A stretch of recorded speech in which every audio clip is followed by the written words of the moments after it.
और इसमें जो है वो बताया गया और सभी लोग मिलकर डिसाइड किए कि हम लोग को कॉन्स्टिट्यूशन को बनाने और उसको इम्प्लीमेंट करने के अलावा कुछ चीज की बात नहीं करनी है। इसके अलावा जो है वो हम लोगों को डोमिनियन स्टेटस की भी जो है वो बात करनी है कि हम लोग जो है वो डोमिनियन स्टेटस दे दीजिए, इसकी भी जो है वो बात करनी है। इसके अलावा जो है वो वहां पर बोले कि जो है वो कांग्रेस को जो है वो मेजोरिटी का रिप्रेजेंटेशन देना है। कांग्रेस जो है वो मेजोरिटी को रिप्रेजेंट करेगी, बाकी सब जो है वो अलग अलग लोगों को जो है वो रिप्रेजेंट करेंगे। तो इस तरह की बातें जो है वो यहाँ पर आई और गांधी जी, मोतीलाल नेहरू ये दोनों जो है इसके बाद इस दिल्ली मैनिफेस्टो के बाद जो है वो जाते हैं और इरविन साहब से जो है वो मिलते हैं और इरविन साहब को डायरेक्ट बोलते हैं जाकर के कि आप जो है वो इस बात का एश्योरेंस दीजिए कि जो आप राउंड टेबल कॉन्फ्रेंस में हमको बुला रहे हैं, भारतीयों को जो है वो बुला रहे हैं, तो आप जो है वहां पर भारत को डोमिनियन स्टेटस कैसे घोषित किया जाए और भारत को जो है वो एक अपना संविधान दिया जाए, इस बात का गारंटी दीजिए। ये बात बोलने के लिए जो है वो इरविन के पास गांधी जी और मोतीलाल नेहरू जो है वो चले जाते हैं आफ्टर दिल्ली मैनिफेस्टो। मोतीलाल नेहरू तो ये दोनों जो है इरविन के पास चले जाते हैं और बोलते हैं कि आप ये हम राउंड टेबल कॉन्फ्रेंस में हम लोग तो आएंगे ही, लेकिन आप ये बात श्योर बताइए कि वहां पर जो है ये डोमिनेंट स्टेटस और भारत के कॉन्स्टिट्यूशन के निर्माण की ही बात करेंगे, कोई तीसरा चौथा बात जो है वो नहीं करेंगे। लेकिन इरविन जो है सीधे सीधे इन लोगों को यहीं पर धोखा दे देते हैं, अभी ही नहीं यहीं पर जो है वो धोखा दे देते हैं, सीधे इनके डिमांड्स को जो है वो रिजेक्ट कर देते हैं और बोलते हैं कोई दिल्ली मैनिफेस्टो कुछ नहीं है, सीधा सीधा जो है वो आइए और राउंड टेबल कॉन्फ्रेंस में रहिए, वहीं पे हम लोग डिसाइड करेंगे क्या बात करना है नहीं करना, वो हम लोग सोचेंगे, आप लोग जो है वो मत सोचिएगा। तो इस तरह का जो है वो झगड़ा जो है वो इरविन यहीं पर लगा देते हैं। इन दोनों के बीच में, गांधी और इरविन के बीच में जो है वो झगड़ा जो है यहीं पर आता है। बाद में फिर इन दोनों के बीच में जो है वो इसी झगड़ा को शांत करने के लिए एक तरह से कहा जाए जो है वो गांधी इरविन पैक्ट जो है वो साइन होता है। बाद में देखेंगे उसकी कहानी कैसे जो है वो चलती है। तो ये जो है वो यहाँ पे स्थिति हो गई, इरविन जो है यहीं पर धोखा दे दिया। उसके बाद क्या होता है भाई, कांग्रेस का लाहौर अधिवेशन होता है, बहुत ही महत्वपूर्ण अधिवेशन, हजारों बार जो है इससे क्वेश्चन किया गया है। तो लाहौर सेशन जो है वो किया जाता है और अभी तक जो इन्होंने डोमिनियन स्टेटस की मांग कर रही थी, कांग्रेस जो है वो कर रही थी, अब इसको बोला कि जब हम लोग को वहां पे इज्जत देगा ही नहीं, राउंड टेबल कॉन्फ्रेंस में हम लोग का बातों नहीं सुन रहा है, डोमिनियन स्टेटस भी नहीं देगा, हम लोग को संविधान भी नहीं बनाने देगा, तो अब हमको जब इससे डायरेक्ट झगड़ा करना ही करना है तो हम डोमिनियन स्टेटस का है, पूर्ण स्वराज क्यों ना मांग करें, पूर्ण स्वराज जो है वो मांग करते हैं। तो ये बात जो है वो यहीं पर निकल के आई। उसके बाद जो है वो हम लोग जानते हैं कि लाहौर रावी नदी के तट पर जो है वो लाहौर सेशन होता है, जेएल नेहरू जो है वो इसकी लीडरशिप करते हैं। हालांकि जेएल नेहरू जो है वो चुनाव नहीं जीतते हैं, इलेक्टेड प्रेसिडेंशियल इलेक्शन जो है वो जीतते नहीं है, लेकिन गांधी के जोर पे जो है वो इनको प्रेसिडेंट जो है वो बना दिया जाता है और ये जो है वहां पर प्रेसिडेंट जो है वो बनते हैं और पूर्ण स्वराज का जो है वो नारा देते हैं रावी नदी के तट पर। लाहौर अधिवेशन 1929 दिसंबर में 31 दिसंबर को जो है वो अधिवेशन जो है वो होता है। और सिर्फ इतना ही नहीं, इसके बाद यहाँ पर जो कांग्रेस वर्किंग कमेटी है यानी जो CWC है, वो जो है डायरेक्ट गांधी जी को जो है वो एक टास्क देती है, गांधी जी को जो है वो एक जो है वो अथॉरिटी जो है वो दे देती है कि आप जाइए, आप जो है वो लॉन्च करिए प्रोग्राम। हम लोग को इरविन तो धोखा दे दिया है, लेबर गवर्नमेंट धोखा दे दिया है, बोला था जो हम लोग संविधान बनाएंगे, राउंड टेबल कॉन्फ्रेंस करिए, आइए बातचीत करते हैं, ये सब बात तो माना नहीं और अब जो है हम लोग को डोमिनियन स्टेटस नहीं, अब हम लोग को पूर्ण स्वराज जो है वो चाहिए, पूरी तरह से अब हम लोग जो है वो जैसे भी रहना होगा हम लोग अपने से स्वराज जो है वो हासिल करेंगे, आपका जो है वो अब हमको कोई जरूरत नहीं, हमको किसी का डोमिनियन नहीं चाहिए। तो गांधी जी को उसके बाद कांग्रेस वर्किंग कमेटी जो है वो एक आंदोलन लॉन्च करने का जो है वो आदेश देते हैं और इसमें जो है वो नॉन पेमेंट ऑफ टैक्सेस भी जो है वो इंक्लूडेड होता है कि कर जो है वो नहीं देना है, किसी तरह का कर जो है वो आप नहीं दीजिए, इसका भी जो है वो बातें आती हैं। इसके साथ साथ जो MLCs और मेंबर ऑफ लेजिस्लेटिव असेंबली थे, जो मेंबर्स थे, वो उनको भी जो है वो त्याग पत्र देने की बात जो है कही जाती है, यानी जो सरकारें चल रही थी, प्रोविंशियल गवर्नमेंट वगैरह चल रहा था, उसको भी जो है भंग करने की बात जो है वो की जाती है। उसके बाद जो इस लाहौर अधिवेशन से दूसरा इंपॉर्टेंट बात निकल के आता है कि 26 जनवरी 1930 को जो है वो फिक्स किया गया अगले साल, क्योंकि ये जो कन्वेंशन हुआ था ये 31 दिसंबर 1929 को हुआ था, यानी एक दिन बाद जो है वो 30 हो गया, लेकिन उसी दिन जो है वो अगले मतलब इसी सेशन में जो है वो 26 जनवरी को जो है वो फर्स्ट इंडिपेंडेंस डे मनाने की भी जो है वो घोषणा की जाती है। फर्स्ट इंडिपेंडेंस डे मनाने की भी घोषणा जो है वो इस दिन की जाती है, जिसको हम लोग स्वराज डे के नाम से, स्वराज दिवस के नाम से जो है वो स्वराज डे के नाम से जो है वो हम लोग मनाएंगे और पूरे देश में जो है ये मनाया जाएगा। तो इसी दिन से जो है वो 26 जनवरी जो है वो स्वराज दिवस के रूप में जो हम लोग जानते हैं, जो बाद में भारत की आजादी के बाद हम लोग जानते हैं कि हमारा जो है वो गणतंत्र इसी दिन लागू होता है। तो इस दिन से जो है गणतंत्र दिवस हम लोग मनाते हैं। तो इसके साथ साथ जो है वहां पर तिरंगा भी जो है वो फहराया गया, और इसके साथ साथ उसी रावी नदी के तट पर, और इसके साथ साथ इनकलाब जिंदाबाद, इनकलाब जिंदाबाद का भी जो है वो नारा जो है वो कांग्रेस अब अडॉप्ट कर लेती है। अभी तक इनकलाब जिंदाबाद नहीं आता। ये इनकलाब जिंदाबाद का मतलब होता है लॉन्ग लिव रिवॉल्यूशन, रिवॉल्यूशन। जो इनकलाब है वो जिंदा रहे, जो इनकलाब है, जो रिवॉल्यूशन है, जो उलगुलान है, वो जिंदा रहे, लॉन्ग लिव रिवॉल्यूशन। यही जो है वो इनकलाब जिंदाबाद का जो है वो नारा जो है वो यहाँ पर दिया जाता है। इसके बाद जो है वो 26 जनवरी को जो स्वतंत्रता दिवस की कस्में खाई जाती हैं, जिसको हम लोग इंडिपेंडेंस डे प्लेज कहते हैं, इंडिपेंडेंस डे प्लेज।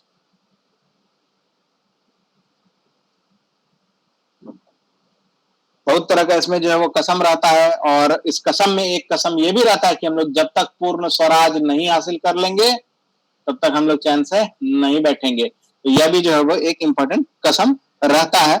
और भी बहुत तरह का जो है वो कसम रहता है, और इसी के बाद जो है वो गांधी जी को ऑथराइज कर दिया जाता है, और गांधी जी शुरू करते हैं सिविल डिसोबीडियंस मूवमेंट। और जब आप मुख्य परीक्षा की तैयारी करते हैं, हिस्ट्री के खास करके पेपर की तैयारी करते हैं मॉडर्न हिस्ट्री में, तो यहाँ पर एक क्वेश्चन जो है वो आपको मुख्य परीक्षा में जो है आपको देखने को मिलता है कि ऐसा प्रतीत होता है कि सिविल डिसोबीडियंस मूवमेंट, सविनय अवज्ञा आंदोलन जो है वो अगर रोका नहीं जाता तो भारत को जो है वो उसी समय आजादी जो है वो मिल गई होती। व्याख्या करें, भारत जो है वो आजाद हो गया होता।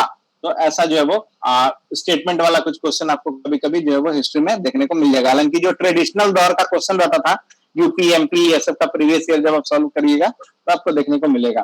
खैर हमारा पॉइंट वो नहीं है। तो हमारा पॉइंट है अब ये सिविल डिसोबीडियंस मूवमेंट। तो उम्मीद है कि इसका बैकग्राउंड जो है वो कैसे तय हुआ ये बात समझ में आ गए होंगे। इस बैकग्राउंड को तय करने का मकसद सिर्फ ये है कि सिविल डिसोबीडियंस मूवमेंट में होने वाले जो एक्शंस थे, ये एक्शंस जो है वो इस बैकग्राउंड से रिलेटेड है। तो ये जो है आपका कॉन्सेप्ट है। आपको एक्शंस क्लियर होंगे, और उस एक्शंस को अभी जब हम लोग इसके बैकग्राउंड से रिलेट करेंगे तब जो है आप जाकर वहां पर फैक्ट को जो है वो याद रख पाएंगे। तो आगे सिविल डिसोबीडियंस मूवमेंट, सविनय अवज्ञा आंदोलन को शुरू करने के पहले किसी तरह का कोई सवाल है तो बताइए, फिर हम लोग आगे बढ़ेंगे। पूछ लीजिए।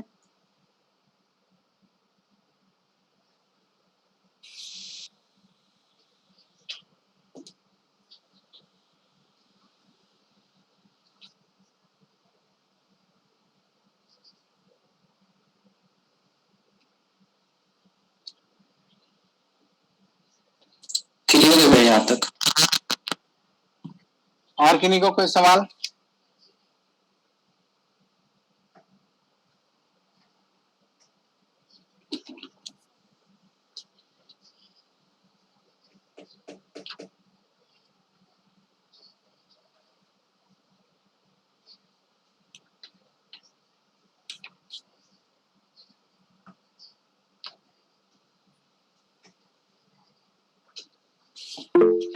चलिए तो आगे बढ़ा जाए।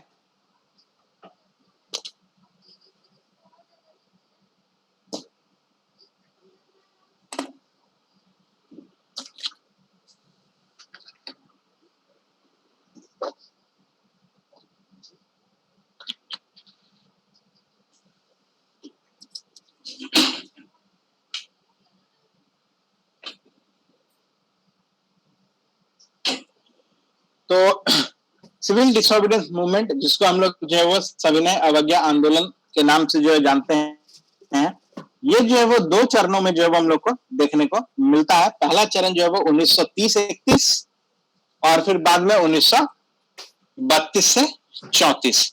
तो ये जो है वो दो चरणों में जो है वो हम लोग को सविनय अवज्ञा आंदोलन जो है वो देखने को मिलता है, और इसको जो है वो हम लोग शुरू करते हैं, देखते हैं। तो गांधी जी जो है वो नमक को चुनते हैं सत्याग्रह का माध्यम। इसके पीछे कई कारण है, कई तर्क है। सबसे पहला तो एसेसिबल और यूज्ड बाय ऑल था, तो इस वजह से जो है वो नमक का जो है वो चयन करते हैं और शुरू करते हैं एक यात्रा जिसको हम लोग दांडी यात्रा के नाम से जो है वो जानते हैं, दांडी मार्च के नाम से जो है वो हम लोग जानते हैं। तो इसके पहले जो है वो गांधी जी ऐसा नहीं है कि डायरेक्ट कोई मार्च शुरू कर देते हैं 12 तारीख से। इसके पहले 2 तारीख को, 2 मार्च को 1930 को गांधी जी जो है वो वायसराय को सूचना देते हैं कि देखिए हमें 11 पॉइंट एजेंडा वगैरह जो है वो बताए थे, आप इसको जो है वो नहीं माने, तो अब जो है वो हम अपना दांडी मार्च जो है शुरू करेंगे। हम जो है वो दांडी साबरमती आश्रम से निकलेंगे, अपना 78वां अनुयायी के साथ निकलेंगे और जाकर के जो है आपका नमक कानून जो है वो हम तोड़ेंगे। तो ये सारी चीजें जो है वो, एक सेकेंड रुकिएगा। हेलो, हाँ सर प्रणाम।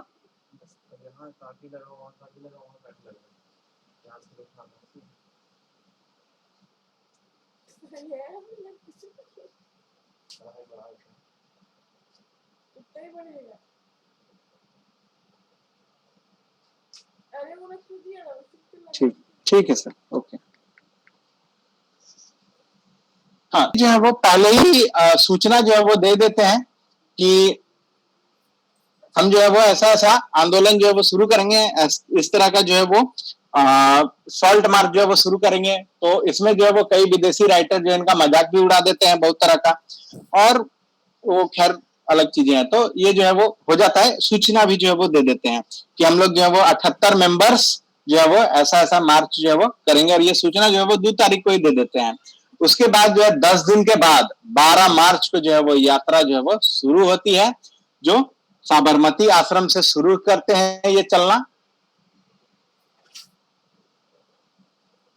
यहां से जो है वो चलना शुरू करते हैं और अपने 78 अनुयायियों के साथ, 78 फॉलोअर्स के साथ जो है वो आश्रम से निकलते हैं और दांडी जो कि समुद्र तट पर पड़ता है, वहां पर जाकर के कुल मिलाकर 240 मील, 240 माइल्स, किलोमीटर में करिए तो 240 इंटू 1.6 कितना हो गया?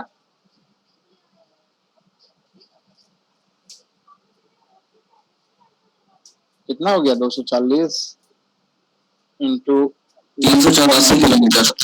384 किलोमीटर, तो 364 किलोमीटर का जो है वो यात्रा जो है वो चलते हैं। 240 माइल या 364 किलोमीटर की जो है वो यात्रा जो है वो 384 ये 384 किलोमीटर की जो है वो यात्रा जो है वो शुरू करते हैं और दांडी के तट पर पहुंचते हैं और वहां पे जो है वो नमक बना करके जो है वो इस कानून का जो है वो उल्लंघन करने का काम जो है वो करते हैं। और जो है ये वहां से चलते हैं और जो है वो इनके साथ जो है वो बहुत सारे लोग जो है वो हो लेते हैं और जो है ये 12 मार्च को चलता है और 6 अप्रैल, ये डेट भी जो है वो याद रखिएगा, 6 अप्रैल को जो है वो यहाँ पहुंच जाते हैं। 12 मार्च से चलते हैं और 6 अप्रैल को जो है वो यहाँ पर पहुंच जाते हैं और 6 अप्रैल को जो है वो नमक जो है वो बनाकर वहां पर जो है वो इस नमक कानून को तोड़ते हैं और यहीं से जो है वो शुरू हो जाता है सिविल डिसोबीडियंस मूवमेंट का जो है वो आंदोलन जो है वो शुरू हो जाता है। और ये आंदोलन जो है वो सिर्फ भारत में ही नहीं, सिर्फ गुजरात में ही नहीं या गांधी के इर्द गिर्द पूरे देश में जो है वो संक्रमक या फॉरेस्ट फायर कहें या एक संक्रमण की तरह जो है वो फैल जाता है पूरे देश में और विभिन्न प्रांतों में जो है वो इस सिविल डिसोबीडियंस मूवमेंट का जो है वो शुरुआत जो है वो हो जाता है। अब इसमें जो है वो हम लोग को देखना था कि इसमें प्रोग्राम्स क्या तय किए जाते हैं। जो हमने देखा था वहां पे कस्में भी जो है वो खाई गई थी, तो प्रोग्राम्स जो है वो तय किए जाते हैं जिसमें कि फिर वही कंस्ट्रक्टिव और डिस्ट्रक्टिव टाइप का जो है वो बात होता है। लेकिन इस बार हमारा जो मोटो है वो बदल गया है। अब क्या है? सविनय अवज्ञा, सविनय अवज्ञा। अब हम अवज्ञा करेंगे, हम उसकी बात को नहीं मानेंगे। अवज्ञा करना मतलब नहीं मानना। मान लीजिए हम जो है वो आपके ऑफिसर हैं और हमने आपको आदेश दिया कि आप जाइए ये एक्स वाला जो फाइल है, एक्स फाइल को जो आप लेकर आइए। आपने ये बात नहीं मानी, यानी आपने एक आदेश का अवज्ञा किया। आदेश यानी कि जो भी यहां पर कानून है या जो भी यहां पर लॉज हैं, इन लॉज को मानने से जो है वो इनकार जो है वो करेंगे अब हम, यानी कि ये अब हम अवज्ञा करेंगे। वहीं पे जो हमारा नॉन कोऑपरेशन था, असहयोग था, असहयोग, हम लोग जो है वो सहयोग नहीं करेंगे, आपके किसी भी काम में जो है वो सहयोग नहीं करेंगे। आप कोर्ट चला रहे हैं तो कोर्ट में हम वकील बनकर सहयोग नहीं करेंगे। आप जो है ऑफिस चला रहे हैं, वहां पे हम क्लर्क बनकर सहयोग नहीं करेंगे, हम आपका कोई काम नहीं करेंगे। ये था नॉन कोऑपरेशन। और ये अवज्ञा, हम जो है वो आपकी अवज्ञा करेंगे और अपना मनमानी चलाएंगे। डिफरेंस को समझिएगा। पहले जो हम आपके साथ कोऑपरेट नहीं करेंगे, आप जो है वो मेरे साथ अभी क्लास में आप कोऑपरेट कर रहे हैं, ठीक है, आप मेरे साथ कोऑपरेट कर रहे हैं, हम 2 मिनट पानी पीने का ब्रेक ले रहे हैं, 2 मिनट जो है वो और तरह का ब्रेक ले रहे हैं, आपको जो है वो स्क्रीन चल रहा नहीं चल रहा है, तो ये सारी चीजें आप मुझे सुन रहे हैं, डिस्टर्ब नहीं कर रहे हैं, तो ये आप मेरे साथ कोऑपरेट कर रहे हैं, ठीक है। जब आप ये करना बंद कर देंगे तो आप कर देंगे नॉन कोऑपरेशन मेरे साथ। लेकिन जब मैंने आदेश दिया कि आपको ये रट्टा मार लेना है, आपको ये टेस्ट लगा देना है, इतना तारीख को हम टेस्ट देंगे, आपको जो है वो टेस्ट का जो है वो सॉल्यूशन करना है, आपको जो है वो हम बोलेंगे कि यहाँ से पढ़ के आना है, आपको समझाना है, आप ये सब नहीं किए और जानबूझ के मुझे डरा के, मुझे बता के कि हम जो है आप बोले हैं आप बोले हैं इसलिए हम नहीं करेंगे, आप बोले हैं रट्टा मारने इसलिए हम रट्टा नहीं मारेंगे, तो आप मेरे आदेश का जो है वो अवज्ञा कर रहे हैं। या मैंने जो रूल बनाया है कि मंडे टू फ्राइडे हम लोग जो है वो पढ़ाई करेंगे, सैटरडे को रिवीजन करेंगे, इस तरह से जो रूल है, इस रूल को जो है वो आप मानने से मना कर रहे हैं, तो ये जो है वो अवज्ञा हो गया। तो अब हम लोग क्या कर रहे हैं, अब हम लोग के साथ नॉन कोऑपरेट ना करके अब हम उनकी अवज्ञा कर रहे हैं, यानी उनको जो है वो हम लोग मतलब अवज्ञा करके मतलब उनको गुस्सा भी दिलाने का काम करेंगे। अब हम, कोई दिक्कत नहीं है, अब आप मेरी अवज्ञा से आपको गुस्सा आ जाए तो आ जाए, कोई दिक्कत नहीं है, हम नॉन वायलेंटली करेंगे, लेकिन क्योंकि आपका ऑर्डर नहीं माना गया तो आपको गुस्सा आ जाए, कोई दिक्कत नहीं है, लेकिन हम आपके साथ सहयोग नहीं करेंगे, हम आपके साथ जो हम आपकी बातों का अवज्ञा ही करेंगे और हम जो है वो अपनी मनमानी चलाएंगे, हम आपकी मनमानी या आपका लॉ जो है वो नहीं चलने देंगे। तो ये जो है वो यहाँ पर सिविल जो आ जाता है कि हम लोग जो है वो नाफरमानी जो है वो करेंगे। तो ये बात को जो है वो डिफरेंस को जब आप समझेंगे तो तब आप देखेंगे कि यहाँ पर जो एक्टिविटीज होते हैं वो कैसे कैसे होते हैं। तो नाफरमानी सबसे पहले कैसे करेंगे, टैक्स जो देना होता है वो नहीं देंगे, ये ना हो गया नाफरमानी। हमको जो है वो मान लीजिए अभी सरकार को जो है वो हम लोग इनकम टैक्स देते हैं, हम लोग जो है वो खड़ा हो गया तख्ती बैनर लेकर के नहीं देंगे, तो this is a not non cooperation, this is a disobedience. Disobedience हम दिखाए, ये मेरे से जो है वो मेरा जो ओबीडियंस है इसका अगेंस्ट जो है वो आ रहा है, मुझसे ये उम्मीद की जाती है कि हम ओबीडियंट रहे, हम ईमानदार रहे सरकार के नियम के प्रति, लेकिन जब हम इस नियम को पालने से मना कर देंगे तो हम डिसओबीडियंट हो गए। एक स्कूल में बच्चे को बोला जाता है कि वो ड्रेस पहन के आए, वेल ड्रेसअप में आए, किताब कॉपियां लेकर के आए, और जब वो जानबूझ के ये चीजें नहीं करेगा, नहीं स्कूल ड्रेस में ना आके जो है वो कोई और ड्रेस में आ रहा है, वो कलरफुल ड्रेस में आ रहा है, जींस पहन के आ रहा है, व्हाइट शर्ट की जगह जो है वो चेक शर्ट पहन के आ रहा है, और वो जानबूझ के बता रहा है, उसको मालूम है कि दिस इज डिसओबीडियंस, ये ओबीडियंस नहीं है। तो इस तरह का चीज जो है वो सिविल डिसओबीडियंस मूवमेंट में जो है वो देखने को मिला। इसका पर्पस ही जो है वो डिसओबीडियंस करना था, और डिसओबीडियंस करके इरिटेट करना था, डिसओबीडियंस करके उसको इरिटेट करना था, और इतना इरिटेट करना था कि आप जो है वो मेरी बात मान लीजिए। बात क्या थी कि हमको पूर्ण स्वराज दे दीजिए, बात क्या थी, हमको कॉन्स्टिट्यूशन मेरा बनाने दीजिए, तो ये जो मेरा डिमांड था ये जो है वो हमको दे दीजिए, हम आपको इतना इरिटेट करेंगे, इतना इरिटेट करेंगे, इतना इरिटेट करेंगे कि आप मेरी बात जो है वो मानने के लिए तैयार। ठीक है भैया, आप तंग मत करो, बोलो क्या बात है, पूर्ण स्वराज ले लो, पूर्ण स्वराज, अब हमको तंग मत करो। तो इस तरह का जो है वो पर्पस जो है वो सिविल डिसोबीडियंस मूवमेंट का जो है वो चला था। तो अब इस पर्पस को फुलफिल करने के लिए क्या क्या चीजें हुई, इन चीजों को हम लोग देखते हैं। तो सबसे पहले जो है वो नॉन टैक्स पेमेंट की बात हुई, नमक पर जो है वो अंग्रेजों का एकाधिकार था, तो जो है वो सॉल्ट लॉ को जो है वो तोड़ा गया। देखिए कानून तोड़ा जा रहा है, कानून तोड़ा जा रहा है, वहां पर नॉन कॉपरेशन में जो है वो विरोध किया जा रहा था, यहाँ पर जो है वो तोड़ा जा रहा है। वहां पर जो है वो शराब के कानून को नहीं तोड़ रहे थे, वहां पर शराब की दुकानों को तोड़ रहे थे, लोगों को जागरूक कर रहे थे, हम अपना खद्दर पहन रहे थे, लेकिन यहाँ पर जो है वो हम नमक कानून को तोड़ रहे थे, टैक्स नहीं दे रहे थे। इस तरह के काम जो है वो यहाँ पर हम लोग जो है वो देखने को मिलता है। हम लोग जो है वो नो रेंट का भी कैंपेन लगा लिए थे, जो भी रेंट है उसको हम लोग जो है वो नहीं देंगे। इलेक्शन को बॉयकॉट कर रहे थे, इलेक्शन को भी जो है वो बॉयकॉट कर रहे थे। इसके अलावा जो है वो हम लोग और भी तरह का जो है वो एक्टिविटी जो है उसमें कर रहे थे, जिसमें हड़ताल वगैरह भी था, हड़ताल उसमें भी था, इसमें भी था, हड़ताल था, प्रदर्शन था, ये सब भी जो है वो वहां पर चल रहा था। तो ये दोनों के बीच में जो है वो डिफरेंस था कि ये है, और दोनों के डिफरेंस के अनुसार ही जो है एक्टिविटीज जो है वो हम लोग को यहाँ पर देखने को मिलती है। तो इसमें सबसे पहले जो है वो महात्मा गांधी वो नमक कानून तोड़ते हैं, और इनका देखा देखी जो है पूरे देश में जो है वो, और इतना ही नहीं, लाहौर में जो हम लोगों ने बात की थी वहां पर जो है ये भी बात बता दिए थे गांधी जी कि, या सिविल डिसोबीडियंस मूवमेंट शुरू होने के पहले, कि जहां जहां नमक है वहां वहां नमक कानून तोड़िए, जहां नमक कानून नहीं तोड़ सकते हैं वहां चौकीदारी कर जो है वो तोड़िए, जहां पे ये भी नहीं कर सकते हैं वहां वन कानून तोड़िए। जैसे मध्य प्रदेश, झारखंड, ये सब के क्षेत्रों में वन कानून बहुत इफेक्टिव था, जहां जहां वन है वहां वन कानून तोड़िए। जहां जिस भी तरह का कानून है इस कानून को मानने से मना कर दीजिए। जो भी कानून जहां भी चल रहा है, आपके यहाँ नमक है तो नमक कानून को मना कर दिए, चौकीदारी कानून है तो चौकीदारी कानून मना कर दिए, वन सुरक्षा कानून है तो उसको मना कर दीजिए उस कानून को मानने के लिए। तो जहां जहां जो चीज आपके यहाँ उपलब्ध है वो जो है वो उसको अंग्रेज के सिस्टम, अंग्रेज के लॉज, अंग्रेज के कानून को जो है वो मानने से मना कर दीजिए, एकदम नाफरमानी कर दीजिए, एकदम नाफरमानी कर दीजिए, उसके फरमान को ना कह दीजिए। तो यही जो है वो हमारा सिविल डिसोबीडियंस मूवमेंट का जो है वो रहा। डिफरेंस भी कहिए या इसका कोर्स ऑफ एक्शन भी जो है इससे समझ में आ जाएगा। तो हम लोग जो है वो पहले जो गांधी जी जो सॉल्ट टैक्स तोड़ने की बात की थी उसको हम लोगों ने देखा। इसके बाद इसी के देखा देखी जो है वो और जगह पर जो है वो ये सिविल डिसोबीडियंस मूवमेंट जो है वो फैल गया, जिसको हम लोग देखने का प्रयास करते हैं। इसमें जो है वो सबसे इंपॉर्टेंट जो आता है वो एक आता है कि इसमें एक बात और ध्यान रखिएगा कि गांधी जी जो 6 अप्रैल को वहां पे नमक कानून तोड़ते हैं, इनको वहां पे अरेस्ट नहीं करती है जो ब्रिटिश है, इनको तो अभी ध्यान दिए नहीं रहे गांधी जी पे कि बोला ठीक है जानो नमक कानून तोड़ देना, जाओ देख लेंगे जो होगा। तो ये जो है वो गांधी जी को इस तरह से जो है वो कोई ध्यान ही नहीं देता है। गांधी जी जाइए अपना अनुयायी के साथ जाते हैं 6 अप्रैल को वहां पे सॉल्ट टैक्स तोड़ देते हैं।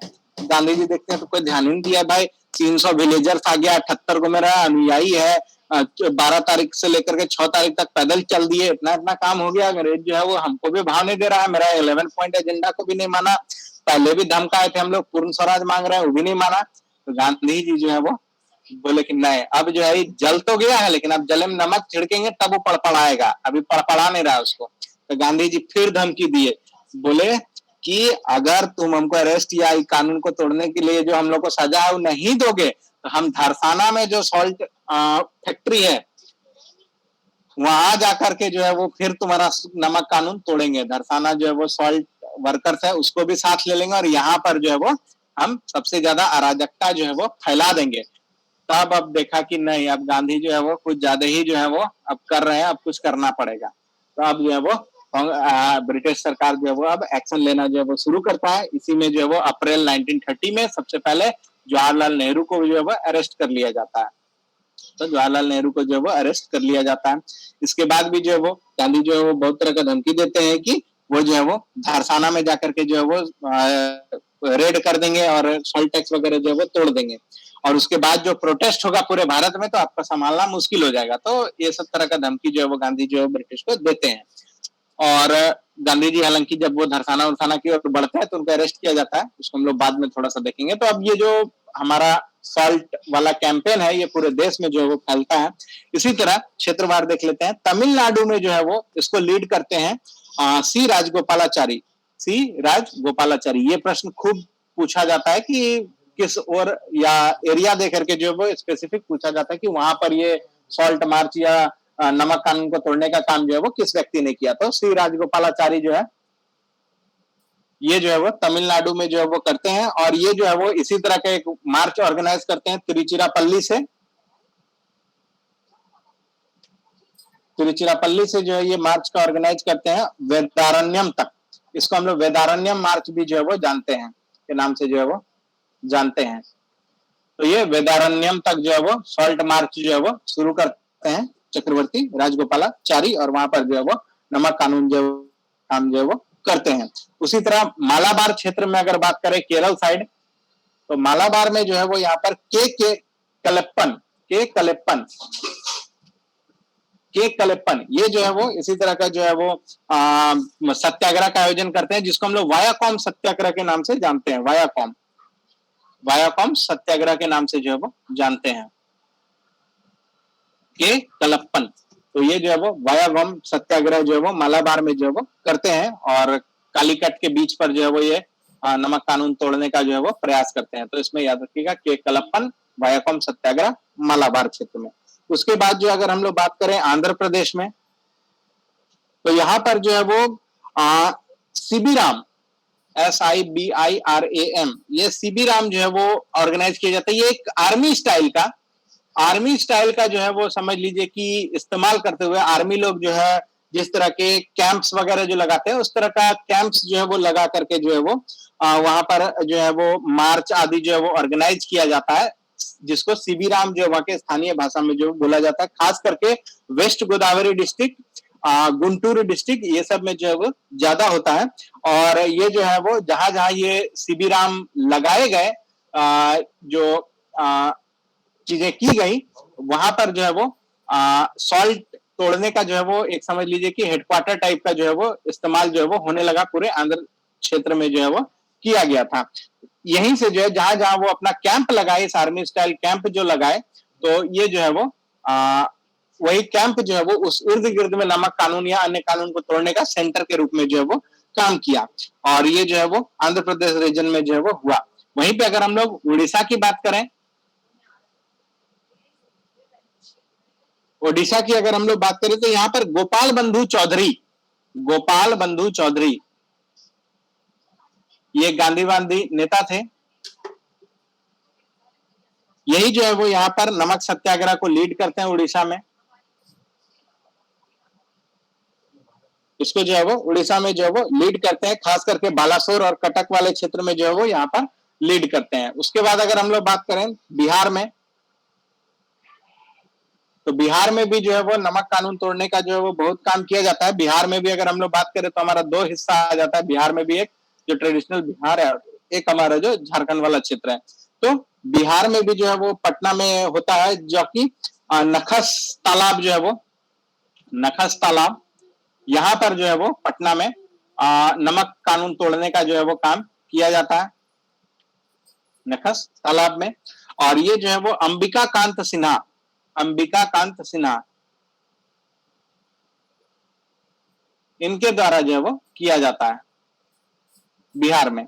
वहीं पे झारखंड में हम लोग जानते हैं कि इसी दौर में जो है वो हमारा बंगम मांझी, हजारीबाग में, जो हम लोगों ने पूरी कहानी देखी भी थी, जो भी झारखंड के क्लास किए होंगे, तो हजारीबाग में जो है वो बंगम मांझी जो है वो कैसे हम लोग देख रहे थे कि वहां पर आदिवासियों को जो है वो ऑर्गेनाइज कर रहे थे 1930 के दौरान में, जो कि हमारा लिंक जो है वो खरवार आंदोलन से हुआ था।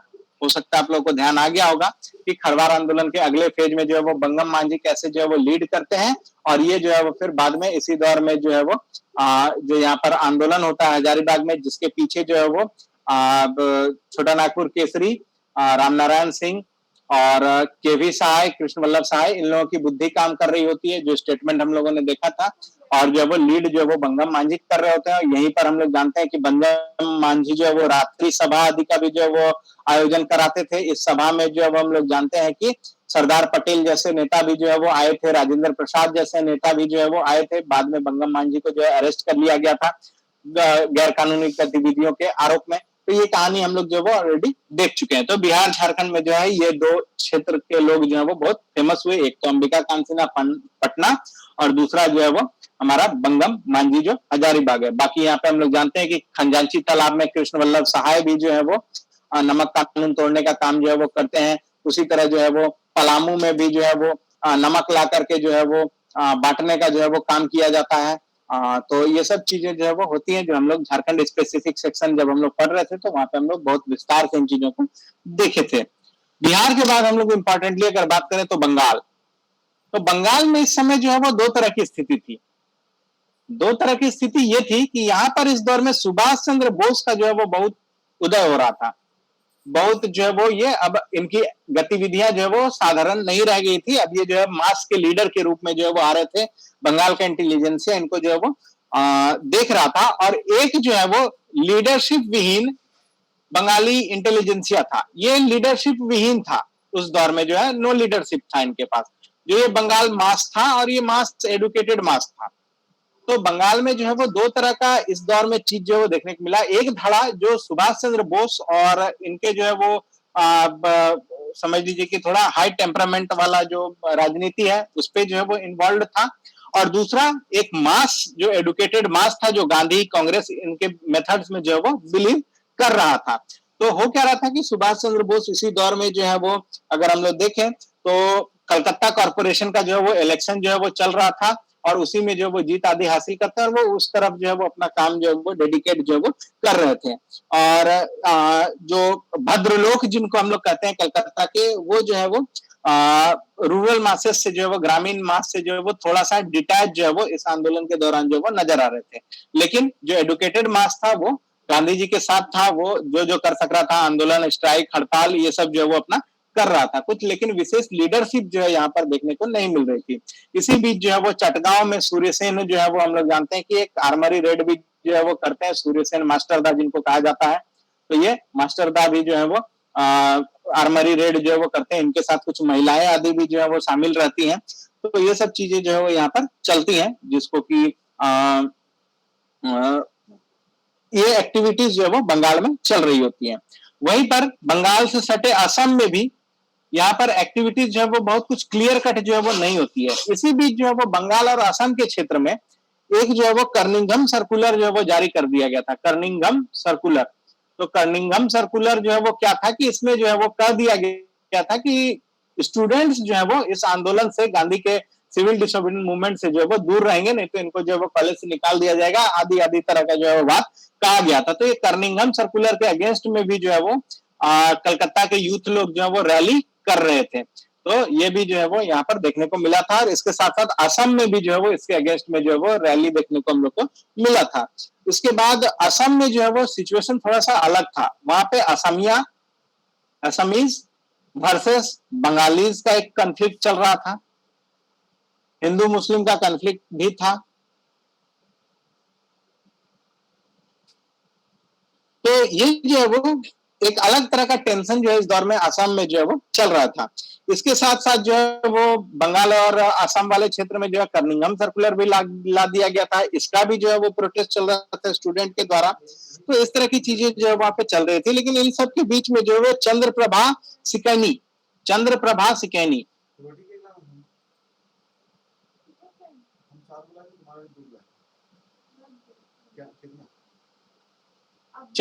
सिकैनी ये जो है वो कुछ लीडरशिप देने का जो है वो प्रयास करते हैं, और पॉलिटिक्स में जो है वो आते हैं, और जो है वो यहाँ पर वन संबंधी जो कानून है उसको तोड़ने का जो है वो काम करते हैं। तो असम में जो है वो वन कानून जो है वो इस दौर में जो है वो तोड़ने का काम जो है वो किया गया था चंद्रप्रभा सिकैनी के द्वारा असम में। तो ये जो है वो इससे रिलेटेड चीज जो है वो हम लोग को ध्यान में रखना है। तो ये जो है वो चीजें देश में हो रही थी। वहीं पे अगर हम लोग नॉर्थ वेस्ट फ्रंटियर प्रोविंस की बात करें, पेशावर, लाहौर की बात करें, तो वहां पर भी जो है वो खुदाई खिदमतगार जो है वो स्थापित किया जा चुका था। इनके द्वारा यस बिल्कुल, फ्रंटियर गांधी जिनको हम लोग कहते हैं, खान अब्दुल गफ्फार खान के द्वारा जो है वो खुदाई खिदमतगार नाम का एक एसोसिएशन जो है वो बना दिया गया था। इसके वॉलंटियर जो है वो सिविल डिसोबीडियंस मूवमेंट में जो है वो भाग ले रहे थे, जिनको जो हम लोग पॉपुलरली लाल कुर्ती आंदोलन के नाम से भी जो है वो भारत में जानते हैं। हालांकि एक लाल कुर्ती आंदोलन जो है वो विदेश में भी चल रहा था, लेकिन यहाँ पर जो है वो रेड शर्ट्स का जो आंदोलन है, ये जो है वो यहाँ पे ये जो है वो खान अब्दुल गफ्फार खान के नेतृत्व में जो है वो चल रहा था, और नॉन वायलेंस और फ्रीडम को लेकर के जो है वो चल रहा था। एक बात और ध्यान रखिएगा, इनको जो है वो बादशाह खान के नाम से भी जो है वो जाना जाता है।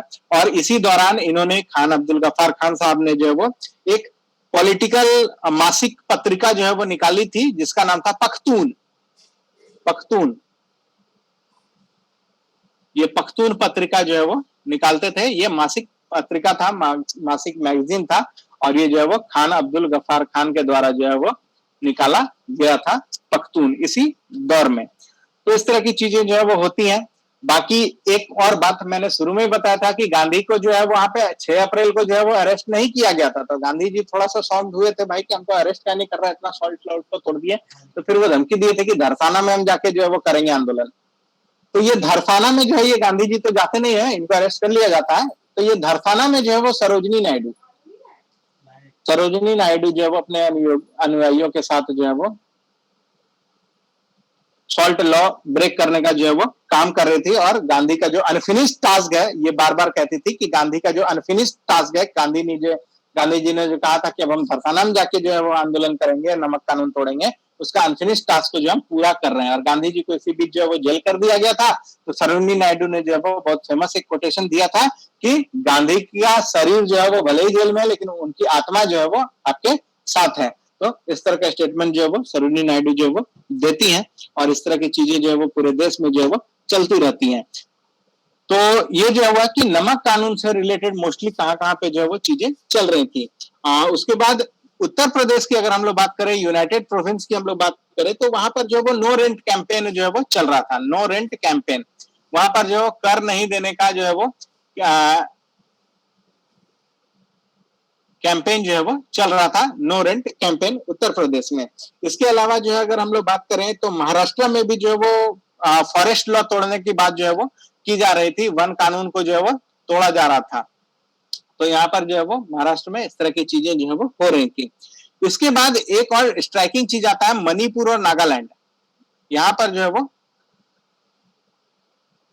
मणिपुर और नागालैंड जो हमारा नॉर्थ ईस्टर्न इंडिया है, यहाँ पर भी जो है वो हम लोग देखते हैं कि नागा लोगों का जो लोग थे, जो नागालैंडी लोग थे, जिनको हम लोग नागा के नाम से जानते हैं, इनका एक स्पिरिचुअल धार्मिक लीडर था। जैसे हमारे यहाँ जो है वो बंगम मांझी आदि या बिरसा जो है वो एक धार्मिक लीडर पहले थे, बाद में जो है वो पॉलिटिकल लीडर बनते हैं। चाहे हमारा अगर हम लोग टाना भगत आंदोलन की बात करें तो एक धर्म सुधार आंदोलन या संस्कृतिकरण आंदोलन के रूप में जो वो शुरू हुआ था, लेकिन बाद में पॉलिटिकल टर्न हो गया था। तो उसी तरह मणिपुर नागालैंड के क्षेत्र में भी जो है यहाँ पर जो है वो एक स्पिरिचुअल लीडर जिसका नाम था हैपू जादोनागा।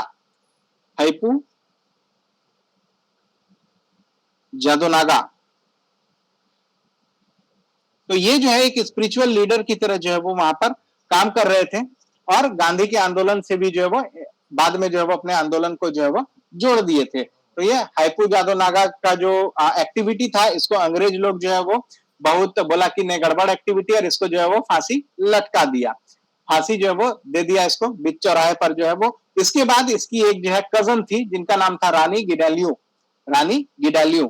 तो इनको जो है वो रानी जो है वो प्यार से जो है बुलाया जाता है, और इनको नेहरू जी ने जो है वो रानी बुलाया था। इनका मेन नाम जो है वो गिडालियो था। तो इनको रानी जो है वो जेएल नेहरू ने जो है वो बुलाया था। तो बाद में इनका नाम जो है वो जेएल नेहरू के बुलाने के बाद जो है रानी गिडालियो जो है वो नाम शुरू हो गया। तो ये जो गिडालियो है, ये जो है वो अब अपने भाई का जो है वो मौत का भी बदला, और ये इस स्पिरिचुअल आंदोलन को भी जो है वो आगे लेकर के जो है वो जाती है।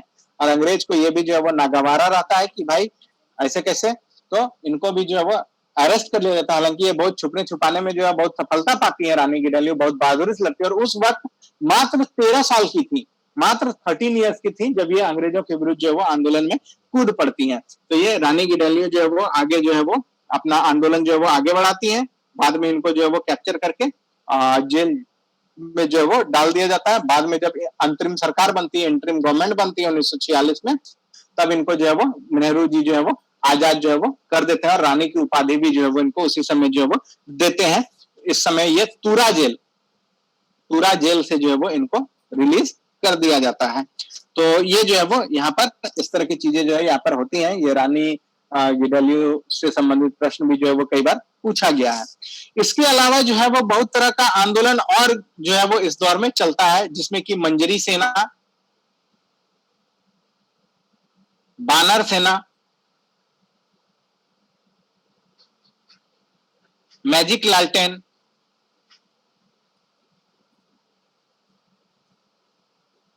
गुप्त पत्रिका, इस तरह की चीज भी जो है वो होते रहते हैं। प्रभात फेरी भी निकाली जाती है। तो ये सारी चीजें भी जो है वो इसी आंदोलन के दौरान जो है वो देखने को हम लोग को मिलती है। यानी कि मास, इसका सम टोटल ये कह सकते हैं, मास जो है वो सेल्फ आंदोलित जो है वो हुआ था पहली बार। और जो सेल्फ आंदोलित हुआ था यहाँ पर मास, ये जो है तरह तरह के एक्टिविटीज में भाग लिया था। ये एक्टिविटीज जो है वो कंस्ट्रक्टिव एक्टिविटीज थी, कंस्ट्रक्टिव एक्टिविटीज थी, जैसे एक सेना का गठन करना, बानर सेना का गठन करना, मैजिक लालटेन जो है वो घुमाना, गुप्त पत्रिका निकालना, प्रभात फेरी निकालना, तो दीज आर ऑल कंस्ट्रक्टिव। जब हम लोग क्विट इंडिया मूवमेंट की बात करेंगे, देखेंगे तो वहां पे कुछ भी कंस्ट्रक्टिव हम लोग को नहीं देखने को मिलेगा, बहुत कम ही कंस्ट्रक्टिव मिलेगा, वहां पे डायरेक्ट डिस्ट्रक्टिव जो है वो देखने को मिलेगा। तो ये जो है वो बाद में हम लोग फिर इसको और इसको कंपेयर करेंगे, सीडीएम और क्विट इंडिया को जब कंपेयर करेंगे तब समझ में आएगा। तो यहाँ पर हम लोग जो जब नॉन कॉपरेशन से हम लोग कंपेयर किए थे, तो यहाँ पर देखेंगे कि मोर ऑफ द कंस्ट्रक्टिव चीजें जो है वो मास जो है वो सेल्फ कर रहा था। गांधी जी जो है बस एक आंदोलन जो है वो छेड़ दिए थे, जेल में भर दिया गया था। वो कभी नहीं बोलने गए थे कि बानर सेना बनाओ, वो कभी नहीं बोलने गए कि मंजरी सेना बनाओ, वो कभी नहीं बोले कि प्रभात फेरी निकालो, वो कभी नहीं बोले कि तुम मैजिक लालटेन जो है वो वाला के हिसाब से मैजिक लालटेन कर करके गांव गांव में जो है वो संदेश जो है वो पहुंचाओ। ये बातें जो है वो कभी नहीं बोले, लेकिन पीपुल जो है, लोग जो है वो सतह जो है वो इस तरह का एक्टिविटी जो है वो करने लगते हैं। और ये जो है वो सिविल डिसोबीडियंस में मास पार्टिसिपेशन का जो है वो एक बहुत बड़ा रोल है। और मास जो है वो अब खुद से तैयार था, खुद तैयार था। ये डिवाइस जो है वो खुद करता था, क्या प्लान करना है, कैसे करना है, ये अब खुद तैयार करता था, खुद इंप्लीमेंट करता था, और नेतृत्व जो है वो ऊपर से कांग्रेस जो है वो दे रही होती थी। तो यही जो है वो सिविल डिसोबीडियंस मूवमेंट का जो है वो कारण जो है वो सबसे बड़ा यूएसपी या सबसे बड़ा आंदोलन जो है वो रहता है। जो मेंस के क्वेश्चन की मैंने पहले ही चर्चा की, उस क्वेश्चन में जो है इस पॉइंट्स को जो है वो रखा जाता है कि ये सिविल डिसोबीडियंस मूवमेंट में जो है वो लोग जो है वो खुद से बहुत ज्यादा जो है वो एक्टिव होने लगे थे। और ये इसका फैलाव जो है वो बहुत ज्यादा हुआ था। विभिन्न क्षेत्रों में हम लोगों ने देखा, हर क्षेत्र में हर तरह का, हर क्षेत्र में हर तरह का, कहीं नमक है तो कहीं वन है, तो कहीं स्पिरिचुअल है, तो कहीं पे जो है वो नो टैक्स है, तो कहीं पर जो है वो अन्य तरह का जो है वो फैक्ट्रीज को लेकर के तोड़फोड़ है। तो बहुत तरह का इसमें एकदम डायमेंशन जो है वो बहुत था। इस आंदोलन में जो है वो डायमेंशन जो है वो बहुत था। कहीं पे नमक के कानून तोड़ रहे हैं, कहीं वन कानून तोड़ रहे हैं, कहीं चौकीदारी कानून तोड़ रहे हैं, कहीं स्पिरिचुअली लोगों को हाईलाइट कर रहे हैं, कहीं कर नहीं दे रहे हैं, कहीं पे जो है वो हम लोग फैक्ट्रीज को जो है वो चलने नहीं दे रहे हैं। अलग अलग क्षेत्रीय नेता जो है वो उभर के आ रहे हैं, लीड कर रहे हैं। तो इस तरह का जो है वो काम चल रहा है। और ब्रिटिश गवर्नमेंट पूरी तरह से अकबकाई चुकी थी। कहां कहां संभाले भाई, यहाँ नमक मद्रास में संभाले, तब तक पटना में नमक आंदोलन शुरू हो गया। पटना में संभाले, तब तक जो है वो नो टैक्स का कैंपेन यूपी में शुरू हो गया। यूपी संभाले, तब तक जो है वो महाराष्ट्र और मध्य प्रदेश में जो है वन संबंधी जो है वो शुरू हो गया। ये सब संभाले तो असम में उधर दूसरा कहानी शुरू हो गया। तो पूरा जो है वो ब्रिटिश सरकार भी जो है वो घबरा गई थी। इतना बड़ा आंदोलन जो है वो कभी एक्सपेक्ट ही नहीं की थी कि ये एक सिविल डिसोबीडियंस मूवमेंट जो है वो लोगों के द्वारा जो है वो इतना ज्यादा जो है वो चलित हो जाएगा। और ऑलमोस्ट नॉन वायलेंट, सबसे बड़ा ये था, ऑलमोस्ट नॉन वायलेंट था। कहीं भी जो है वो इसमें हम लोग को वायलेंस जो है वो देखने को नहीं मिला। नॉन कॉपरेशन में हम लोग देखेंगे कि वहां पर जो है वो बर्दाश्त नहीं हुआ तो चौरी चौरा कर दिए, लेकिन यहाँ पर कोई भी ऐसा वायलेंस का, सीवियर वायलेंस का एक्टिविटी जो है वो देखने को नहीं मिला है। ये एक बहुत बड़ी खासियत जो है वो इस सिविल डिसोबीडियंस मूवमेंट की रही कि गांधी अपने मेथोडोलॉजी में सफल रहे। इसका यही ये है कि गांधी ने जो तरीका बताया था, जो लोगों ने लाहौर में कस्में खाई थी रावी नदी के किनारे पूर्ण स्वराज का, उस कस्म में जो बहुत सारी बातें थी, ये सारी बातों को वो बाइफर्केट नहीं करते हैं लोग, ये इन कस्मों को पालन करते हुए जो है वो एक नॉन वायलेंट आंदोलन जो है यहाँ पर रख देते हैं। और बहुत ज्यादा जो है वो इसका इम्पैक्ट जो है वो देखने को मिलता है। और इसमें जो है वो हर तरह का पार्टिसिपेशन देखने को मिलता है। वुमेन निकल के आ गए, स्टूडेंट निकल के आ गए, मुस्लिम्स निकल के आ गए, मर्चेंट्स और ट्रेडर्स जो है वो निकल के आ गए, ट्राइबल्स निकल के आ गए, वर्कर्स निकल के आ गए, किसान कृषक निकल के आ गए, मध्यम वर्ग जो है वो निकल के आ गए। तो इसमें जो पार्टिसिपेशन है वो भी जो है वो ग्रैंड पार्टिसिपेशन जो है वो था, ग्रैंड पार्टिसिपेशन जो है वो देखने को मिलता है। जितना भी स्टेक होल्डर्स कह लें, जितना भी भारतीय समाज के जो स्टेक होल्डर्स थे, ये सारे जितने भी जो भारतीय समाज के लोग थे, चाहे स्टूडेंट की बात करें, वुमेन की बात करें, मिडिल क्लास की बात करें, चाहे जो है वो पीजेंट्स की बात करें, चाहे जो है मर्चेंट्स की बात करें, ये सब जो है वो निकल के जो है वो आ गए। चाहे ट्राइबल्स की बात करें, तो तो ये सारे जो है वो निकल करके जो है वो अपने इस पॉलिटिकल स्ट्राइक में जो है वो भाग लेते हैं, नॉन वायलेंटली भाग लेते हैं, सेल्फ भाग लेते हैं, कोई लीडरशिप जो है वो नहीं मिलता है वैसा, और पूर्ण स्वराज का डिमांड करते हैं और ब्रिटिश से जो है वो डिसओबे करते हैं।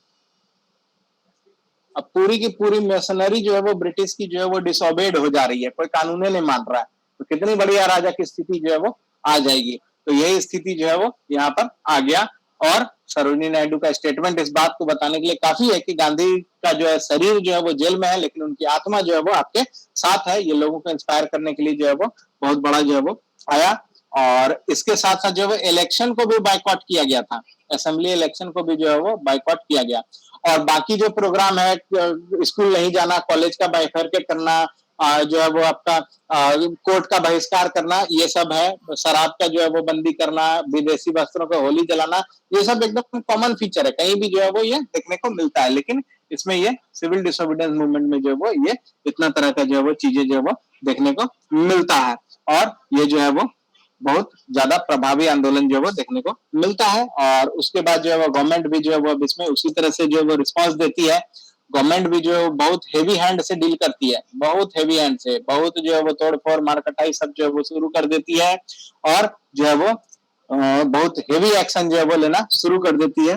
और उसके बाद जो है वो फिर गांधी और गांधी और सरकार के बीच, सरकार के तरफ से जो है इरविन, इन दोनों के बीच जो है एक समझौता होता है। गांधी और इरविन के बीच जो है वो एक समझौता होता है। नेक्स्ट हम लोग यहाँ से भी देखेंगे। इसके पहले तक वाले में किसी को कोई प्रश्न है, कुछ सवाल है तो बताइए।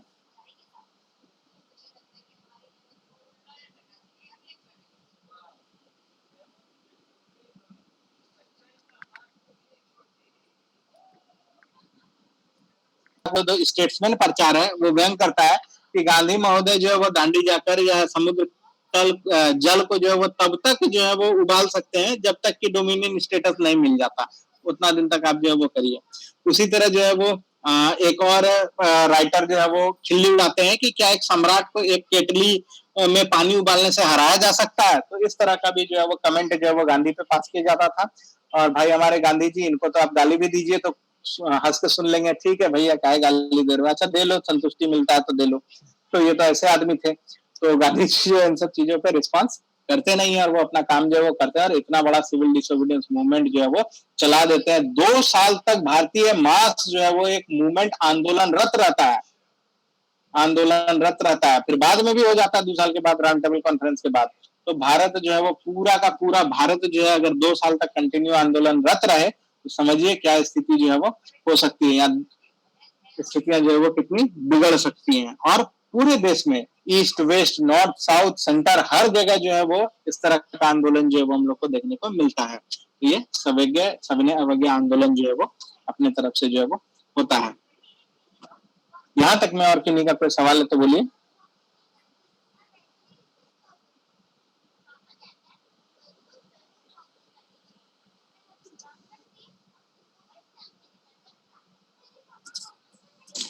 तो सिविल डिसोबीडियंस मूवमेंट में जो गांधी जी नमक कानून को तोड़े थे और उसके अलावा जो मोस्टली स्टेट्स में नमक रिलेटेड मतलब कानून ही तोड़ा गया। जैसे आप बताएंगे कि महाराष्ट्र और कुछ एक जगह बताएंगे जहां पर वन कानून को तोड़ा गया था।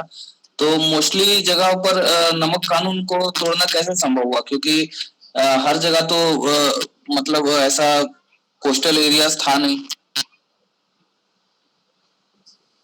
पहले ही कांग्रेस ने डिक्लेयर किया था कि जहां नमक कानून तोड़ा जा सकता है वहां नमक कानून तोड़िए, जहां चौकीदारी कर नहीं दे सकते हैं वहां चौकीदारी कर को तोड़िए, जो जो अंग्रेज के नियम कानून हैं उसको आप तोड़िए। जहां पे नमक नहीं था वहां पे बाहर से नमक लाके केतली में नमक उबाल लिया, वो भी नमक कानून टूट गया। क्योंकि नमक को बनाने का एकाधिकार, मोनोपोली जो है वो, मोनोपोली जो है वो अंग्रेज के पास थी, एकाधिकार था, सिर्फ अंग्रेज ही जो है वो नमक बना सकते थे। और हम जो है वो यहाँ पर घर में केतली में नमक उबाल रहे हैं। तो ये भी जो है वो अंग्रेजों के कानून का सब सिंबॉलिक होता है। ये सब कई बार जो है वो सिंबॉलिक भी जो है वो चीजें होती हैं। तो वही था, मतलब मेन मकसद ये था कि अंग्रेजों के कानून को अब आप मानने से मना कर दीजिए, डिसओबे कर दीजिए। आपके यहाँ जो कानून है, आपको नए नमक कानून समझ में आ रहा है तो दूसरा कानून समझ में आ रहा है उसको डिसओबे कर दीजिए। आपको जो है वो वन कानून समझ आ रहा है तो उसको डिसओबे कर दीजिए, जाइए वन काट लीजिए, लकड़ी लकड़ी काट लीजिए, लकड़ी काटना अपराध है फिर भी काट लीजिए। तो ये जो है अंग्रेज के जो भी कानून है वही ना उसके राज को जो है वो चला रहे हैं। तो हम कानून ही नहीं मान रहे हैं तो उसका राज नहीं चल रहा है, तो हम उसको सिंबॉलिक ना ये बता रहे हैं। अब हम यहाँ पे मान लीजिए आप लोग को पढ़ा रहे हैं, हमारे पढ़ाने छोड़ के कोई और आप में से उठ के पढ़ाने लगिएगा तो आप हमको ही डिफाई कर रहे हैं ना, हमको ही डिसओबे कर रहे हैं ना। तो ये क्या हुआ, आप हमको मार तो नहीं रहे, मार के भगा नहीं रहे, लेकिन हमको जो डिसरिस्पेक्ट किए हम इससे तंगतंगाएंगे ना। तो या तो हम यही बोलेंगे कि भैया जाओ तुम ही क्लास ले लो, हम छोड़ देते हैं, या फिर बोलो क्या बात है हम तुम्हारी ही बात सुनते हैं। तो इस हद तक डिसओबे कर दीजिए, इस हद तक डिसओबे कर दीजिए कि मेरी बात सुनने को तैयार हो जाए। मेरी बात क्या है तो पूर्ण स्वराज है, मेरी बात क्या है तो हम लोग अपना कॉन्स्टिट्यूशन बनाएंगे। तो ये जो है वो इसका मेन पर्पस था। जहां पे सॉल्ट था वहां सॉल्ट से बनाइए, जहां पे सॉल्ट नहीं था वहां बाहर से सॉल्ट ला के उबाल के बनाइए, नहीं है तो जहां जो कानून है वहां वो तोड़िए।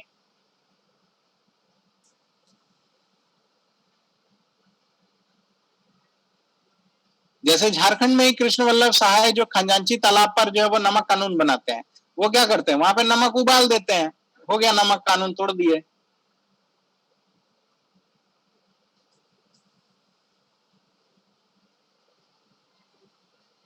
क्लियर है? हाँ यहाँ तक क्लियर है। और किन्हीं का कोई सवाल? तो सर ये गांधी जी के द्वारा ये आंदोलन जब शुरुआत हुआ था उस समय ये सुभाष चंद्र बोस इसकी तुलना नेपोलियन का जो पेरिस से अल्बा का यात्रा है ना उससे करते हैं। अभी अभी हम लोग जो है वो बहुत सारे फैक्ट्स को नहीं देखे, अभी फैक्ट्स का तो बम्बार्डमेंट हो जाएगा, लिखने लगिएगा तो 100 फैक्ट होगा। अभी हम लोग थोड़ा कॉन्सेप्ट पे काम कर रहे हैं, समझिए, ताकि कॉन्सेप्ट क्लियर रहेगा ना तो आपको वो याद नहीं भी रहेगा। मान लीजिए कोई ऐसा टैक्स नाम का जो है वो दे दिया PVWX टैक्स, अब आप इस टैक्स के बारे में कभी सुने ही नहीं है, अब पूछ देगा कि PVWX जो है वो किस आंदोलन से जो है वो संबंधित है, तो वहां पे आप 4 ऑप्शन जैसे देखेंगे तो आप सीधे समझ जाएंगे कर और टैक्स सिस्टम नहीं देने का बाद जो है वो सिविल डिसोबीडियंस मूवमेंट में किया गया था। आप वहां पे मार देंगे और वो सही हो जाएगा। तो ये होता है कॉन्सेप्ट, क्योंकि फैक्ट है, हर फैक्ट को याद कर पाना इतना आसान नहीं होता है, लेकिन जब आपके पास एक अच्छा कॉन्सेप्ट बना हुआ रहता है तो आप उस फैक्ट को रिलेट करते हैं। रिलेट के अलावा जो एलिमिनेट भी आप करते हैं कि अच्छा ये 2 ऑप्शन जो है वो ये 2 ऑप्शन नहीं होगा, अब बचता है ये दोनों, अब इस दोनों में क्लोजेस्ट क्या जो है वो कॉन्सेप्ट के मेरे आ रहा है। तो इसलिए जो है वो अभी हम लोग जो चर्चा किए हैं जितना चीज, अभी फैक्ट्स पर चर्चा नहीं किए हैं, अभी हम लोग जो है मेनली कॉन्सेप्ट बिल्डिंग का जो है वो काम किए हैं। फैक्ट्स पे फिर आएंगे, फैक्ट्स पे आएंगे। ये कॉन्सेप्ट क्लियर हुआ कि नहीं हुआ कि ये जो हमारा नॉन कॉपरेशन मूवमेंट है इसमें सिविल डिसोबीडियंस मूवमेंट है इसमें क्या अंतर हुआ, क्या कोर्स ऑफ एक्शन जो है वो देखने को मिला। तो अब क्या है कि आपका किस रेंज का क्वेश्चन है वो आपको रेंज पता चल जाएगा कि अच्छा ये सिविल डिसोबीडियंस मूवमेंट की बात कर रहा है या नॉन कॉपरेशन मूवमेंट की बात कर रहा है। प्रश्न पढ़ते ही आपको ये बात समझ में आ जाएगा प्री स्तर पे। और फिर बाद में QIM है, भारत छोड़ो, इसका भी अलग पर्पस है। और इसको इतिहास को जब आप कंपेयर करके पढ़ेंगे ना तो आसान और कंसेप्ट बिल्डिंग का काम होगा। अभी हमने NCM को CDM से कंपेयर किया, बाद में फिर CDM को QIM से कंपेयर करेंगे, और जब तीनों के कंसेप्ट को जब आप क्लियर कर देंगे उसके बाद जब आप जाकर क्वेश्चन सॉल्व करेंगे तो आपका कोई भी कंफ्यूजन और कोई रट्टा मारने वाली प्रवृत्ति से जो है वो आपको बहुत हद तक राहत मिल जाएगी। कि आपको रटना पड़ता है, इससे जो है वो बहुत हद तक राहत जो है वो मिल जाएगी।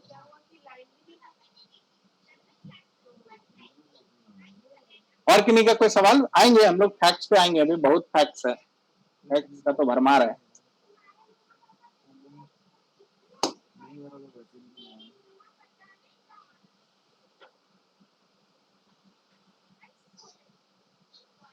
चलिए आगे बढ़ते हैं। तब दोनों जेपीएससी मेंस में सर किस टॉपिक से क्वेश्चन आया है? सिविल डिसोबीडियंस है।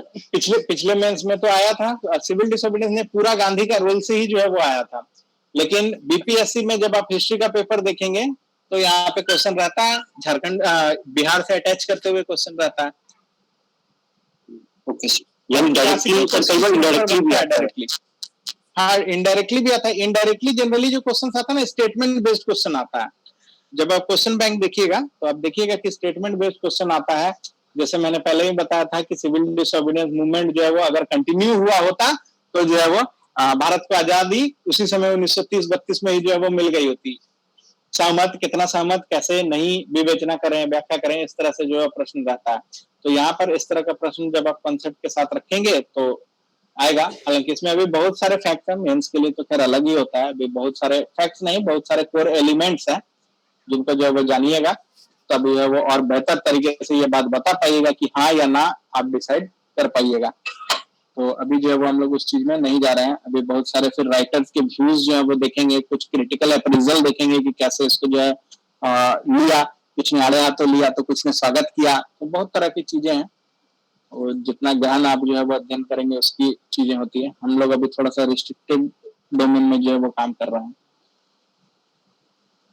तो सबसे पहले क्या हुआ कि अब अंग्रेज को जो है वो दमन का जो है वो अब देखा कि ये जो है बहुत ज्यादा स्थिति जो है वो भयावह हो गई। अब हम करें तो करें क्या। अंग्रेज के पास एक भयंकर डायलेमा आ गया। डायलेमा जो है वो बहुत भयंकर जो है वो आ गया। क्या डायलेमा आया? भैया हम बंदूक चलाए तो भी हम बदनाम, न चलाए तो कांग्रेस बोलेगा हम जीत गए। हम बंदूक चलाएंगे तो बदनाम किया। अंग्रेज तो भाई जो अभी तक बोल रहा था कि हम व्हाइट मैन है, लोगों को सिविलाइज करेंगे, हम मारते नहीं है, भारत के भला कर रहे हैं, ये वो जितना तरह का जो है वो डायलॉगबाजी है सब सामने निकल के आ जाएगा कि भाई तो मारती है।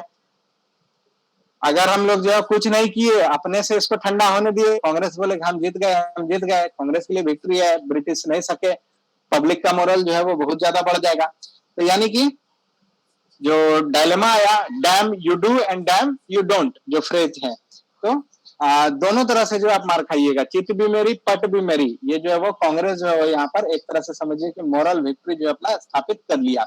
और जो अब इनको ब्रिटिशर्स को जो बंदूक चलाना पड़ा, ये एक रिएक्शन में चलाना पड़ा, रिएक्शन में जो है वो चलाना पड़ा था, न कि वो प्रोटेक्शन में। अब जो है वो हमारे कानूनों में मान रहा है तो अब हम क्या करेंगे भाई, कूटेंगे ना आपको कि भाई मानिए, फिर भी नहीं मान रहा, मार लो जितना मार रहा, नहीं मानेंगे। क्या करिएगा, थक के हड्डी तोड़ दीजिएगा, प्रताड़ित करिएगा, आप ही थक जाइएगा 2 दिन के बाद। तो ये वाली स्थिति जो है आ गई थी। तो वहां पे अंग्रेज जो है वो रिएक्टिव मेजर्स लेना जो है वो शुरू किया। कांग्रेस जो है वो विक्ट्री विक्ट्री चिल्लाने लगा कि हम तो अपना अब सफल हुए, अब सफल हुए, लोग जो है वो जाग गया, पब्लिक लड़ेगा, हमको लड़ने का जरूरत नहीं है। तो ये एक क्लासिकल डायलेमा का जो है स्थिति यहाँ पर उत्पन्न हो गया था।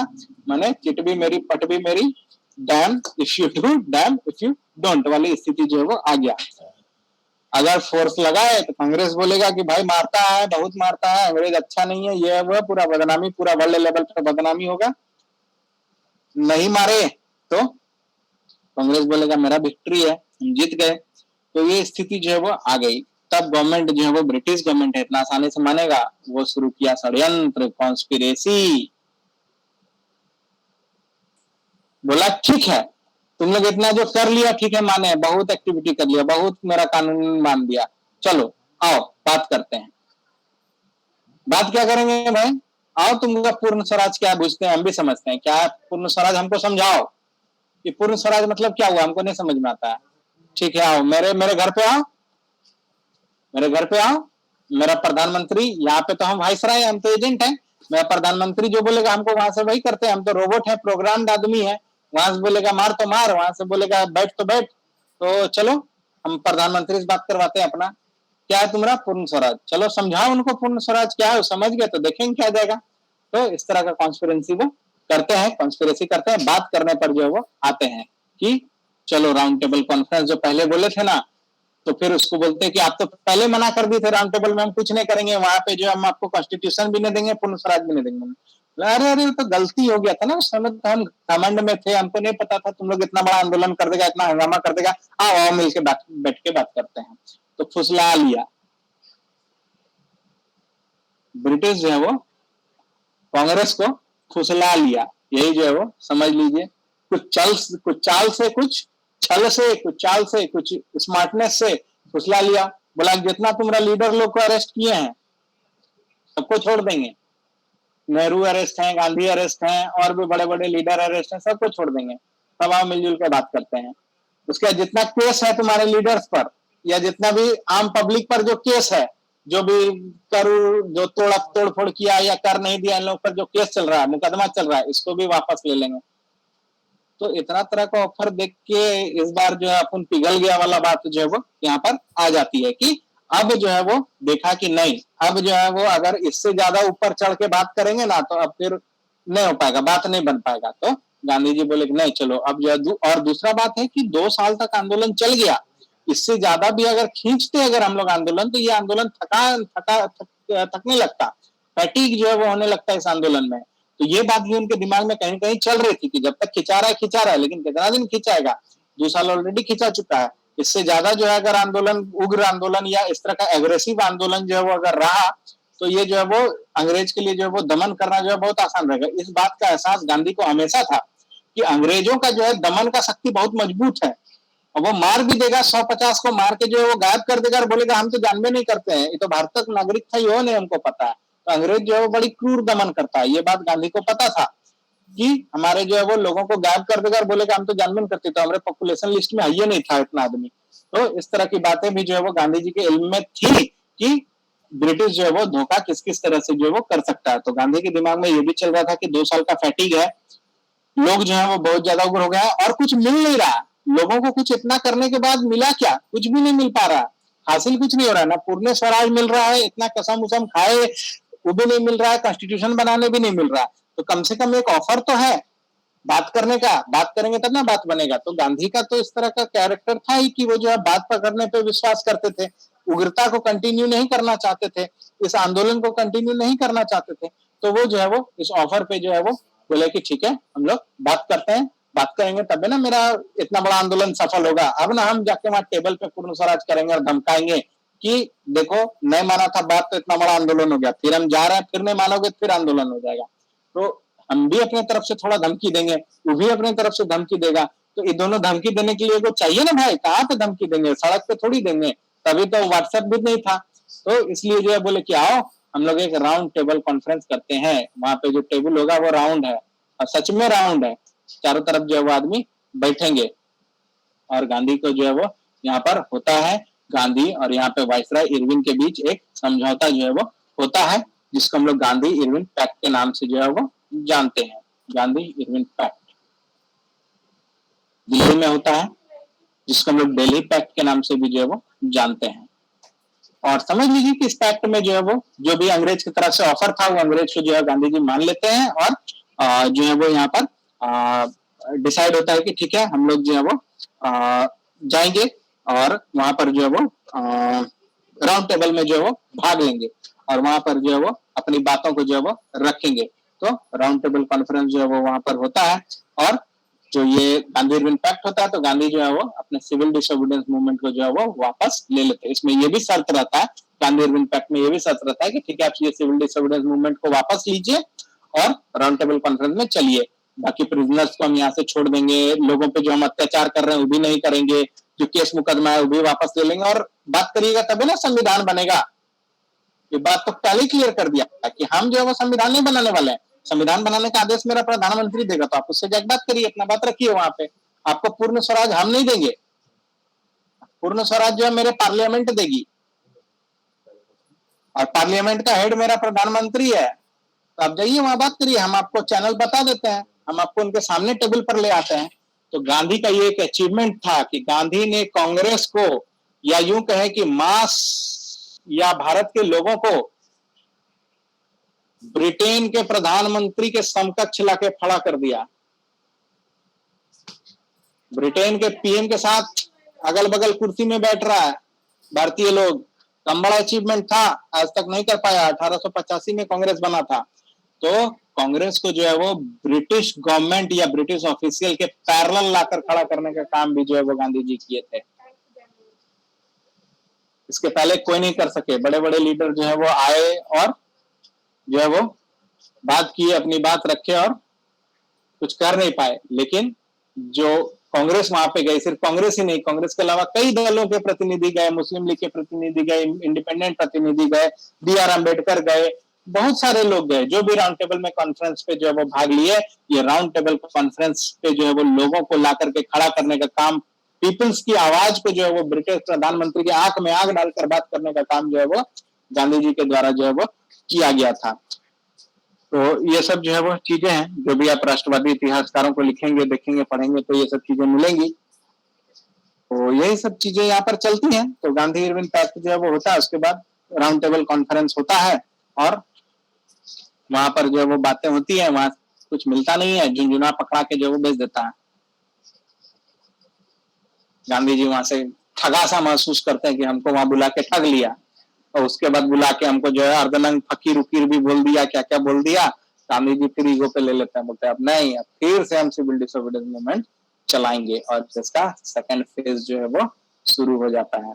वहां पे ब्रिटेन में जो है वो जो राउंड टेबल कॉन्फ्रेंस होता है उसका कुछ सॉलिड कंक्रीट नतीजा नहीं मिलता है, ना पूर्ण स्वराज मिलता है, ना जो है वो हमारा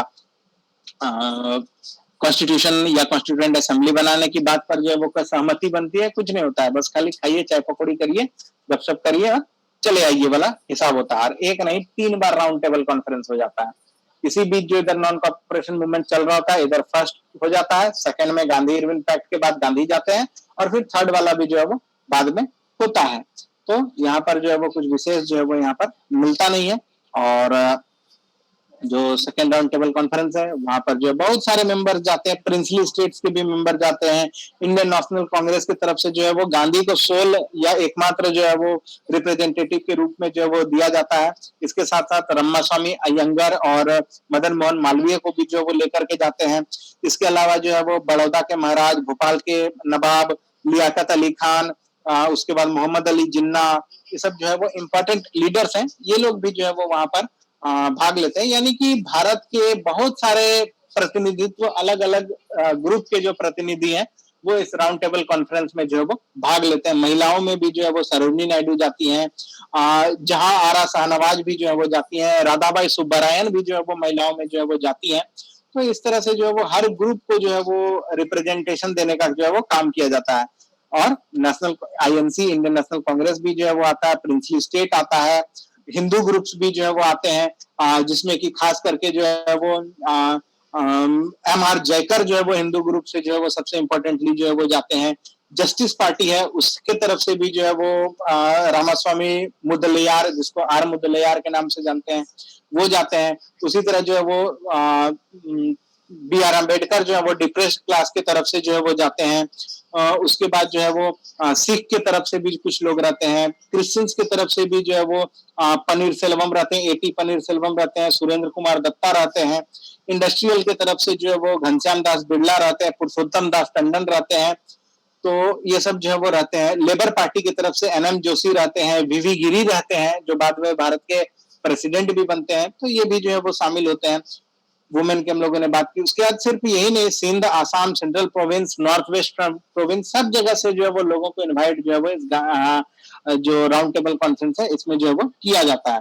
और अब तक जो है वो भारत में लॉर्ड इरविन को रिप्लेस करके लॉर्ड जो है वो हमारे विलिंगडन जो है वो आ जाते हैं और वाइसराय जो है वो बनते हैं।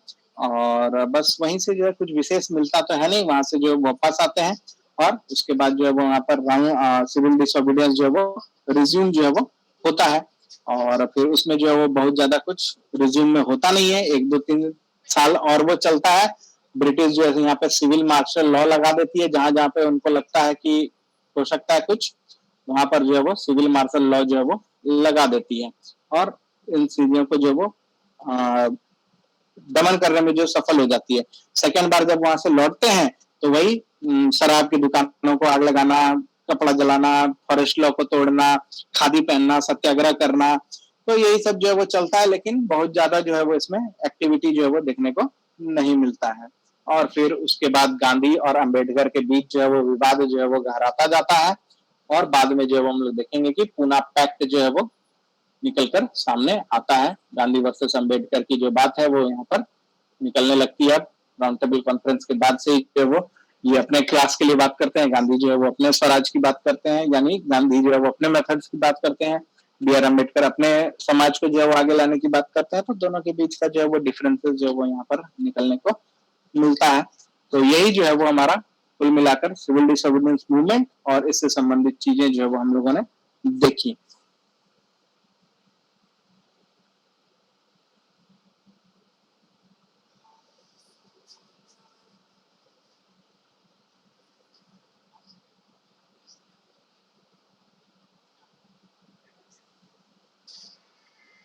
तो इसी कोर्स में जो है वो हमारा इतिहास जो है वो आगे बढ़ता जाता है।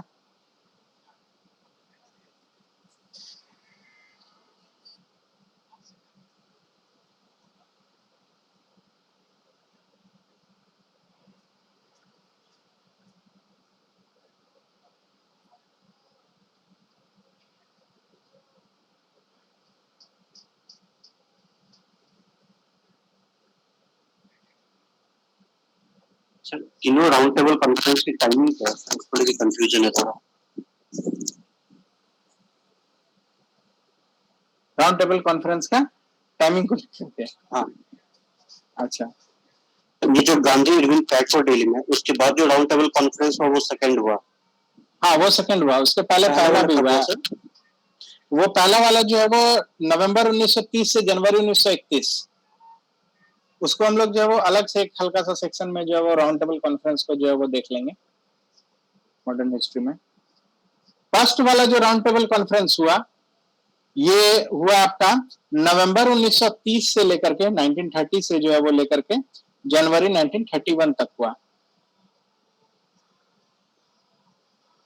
किंग जॉर्ज 5 सभी भी वही थे, किंग जॉर्ज 5 के समय में जो है वो हुआ था। और मैकडोनाल्ड, रैमसे मैकडोनाल्ड जो इसको चेयर किए थे।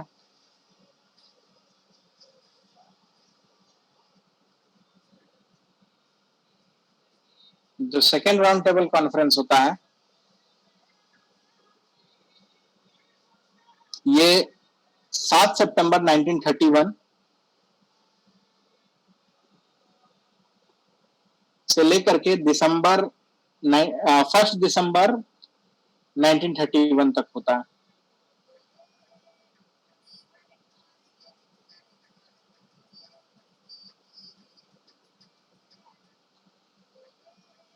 और जो थर्ड राउंड टेबल कॉन्फ्रेंस होता है,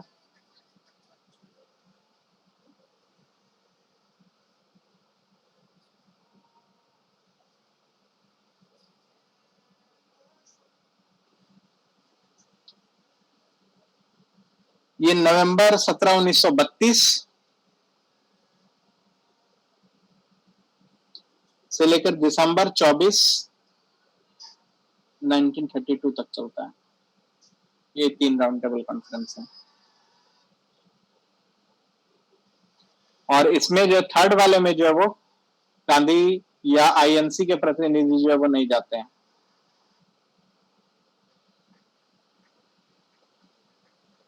और भी लीडर जो है इसको इग्नोर कर देते हैं, सिर्फ सेकंड में ही जो है वो जाते हैं।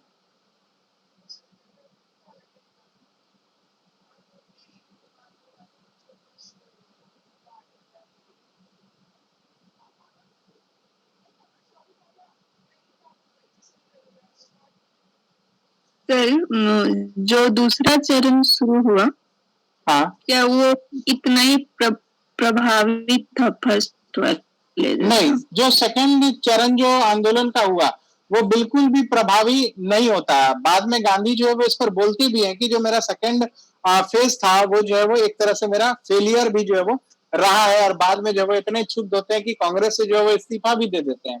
जो हमारा नेक्स्ट पॉइंट है जो है वो हम लोग देखेंगे भी। तो गांधी जो है वहां से जब सेकंड राउंड टेबल से समझ लीजिए कि एक तरह से इनको कुछ नहीं हासिल होता है और वहां से जो है वो वापस आते हैं, वापस जो है वो यहाँ पर जो है वो आंदोलन जो है वो शुरू करते हैं, सेकंड राउंड जो है वो शुरू करते हैं, लोगों को फिर से जो है एकजुट करने बोलते हैं। लेकिन इतना आसान नहीं है कि हर बार जो है लोग अपना काम धंधा छोड़ के, पढ़ाई लिखाई छोड़ के जो है वो हर बार आंदोलित रहे, तुरंत रहे।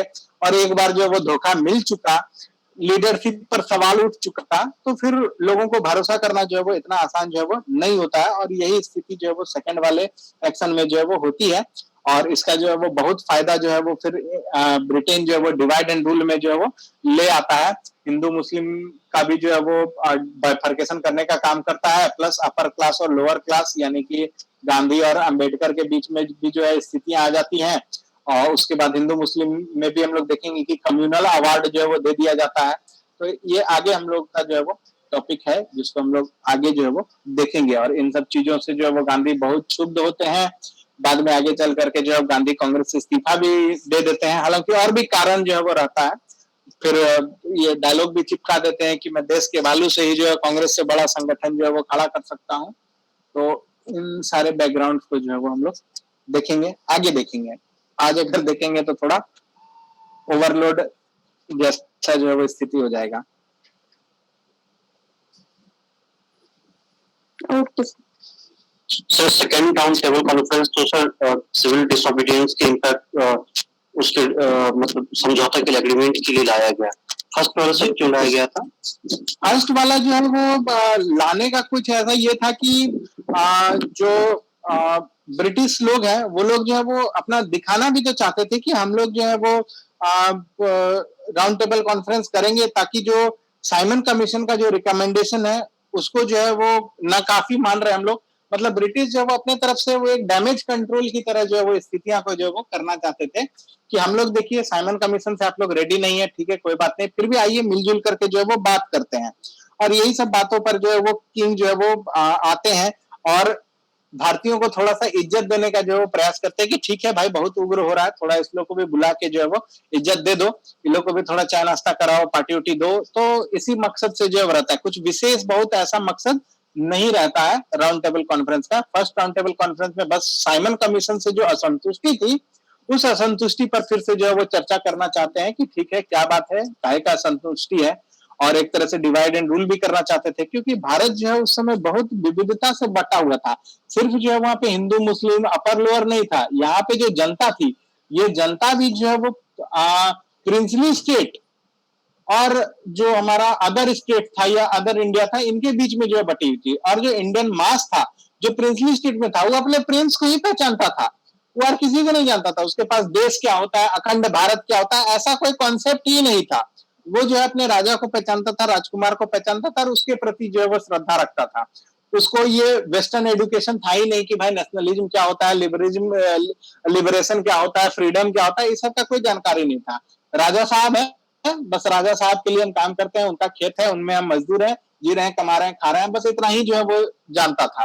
तो इन प्रिंसेस के साथ, इन प्रिंसली स्टेट के साथ अंग्रेज का जो है वो एक अच्छा फ्रेंडली रिलेशन जो है वो मेंटेन करके रखता था इंग्लिश लोग, क्योंकि ये इलिट लोग थे, पैसे वाले लोग थे। इन लोगों के साथ जो है वो यू ब्लैक पीपुल नहीं बोलता था, इन लोग को साथ में बैठाता था, अपना हॉस्टल में पढ़ाता था, इन लोग के साथ कॉफी टेबल बुक भी जो है वो शेयर करता था, जाके इन लोग के साथ जो है वो कॉफी भी पीता था। इन लोग के साथ कोई दिक्कत नहीं था। जो रजवाड़े लोग थे, क्योंकि ये लोग पैसा वाला लोग था, इन लोग से जो है वो डायरेक्ट कांटेक्ट करता था और भाया इन रजवाड़े जो है वो आम जनता का जो है वो शोषण करता था। बीच में रजवाड़े लोग को जो है वो इतना इज्जत, तो इज्जत से खुश थे। तो इसलिए जो है भारत जो है वो बहुत तरह से जो है वो डिवाइडेड था ना उस समय। तो जो प्रिंसली स्टेट थे इन लोगों को मेनली जो है वो फर्स्ट राउंड टेबल में कॉन्फ्रेंस में बुलाया, क्योंकि जो जनता थी वो जनता इस आंदोलन में दोनों की जनता जो है, चाहे वो प्रिंसली स्टेट की जनता हो चाहे वो नॉन प्रिंसली स्टेट की जो है वो जनता हो, प्रोविंशियल जनता हो, वो दोनों जो है वो आंदोलन में आ गई थी। तो दोनों के आंदोलन को जो है वो कहीं ना कहीं जो है वो अंग्रेज तो सब चीज देख ही रहा था, उसका तो षड्यंत्र बहुत तरह का है। तो प्रिंसली स्टेट वालों को भी जो एकोमोडेट किया वहां पे, और इंडियन प्रिंसली स्टेट से जो वो तीनों राउंड टेबल कॉन्फ्रेंस में गए। बड़ौदा के महाराज गए, पटियाला के महाराज गए, उसके बाद जो है वो क्या नाम है, अकबर हैदरी जो हैदराबाद के थे वो भी जो है वो गए। उसके बाद वो हस्कर जम्मू कश्मीर वाले, कौन हस्कर थे, बड़े लीडर है जम्मू कश्मीर के, हस्कर, कुछ हस्कर नाम है पूरा, तो वो भी जो है वो गए हुए थे। तो इस तरह से जो है वो गए हुए थे, बहुत जगह से सारे जो है वो लोग हैं। तो यही सब चीजें जो थी, यही सब चीजें थी। तेज बहादुर सप्रू गए थे, तेज बहादुर सप्रू तीनों अटेंड किए थे, बी आर अम्बेडकर भी तीनों अटेंड किए थे।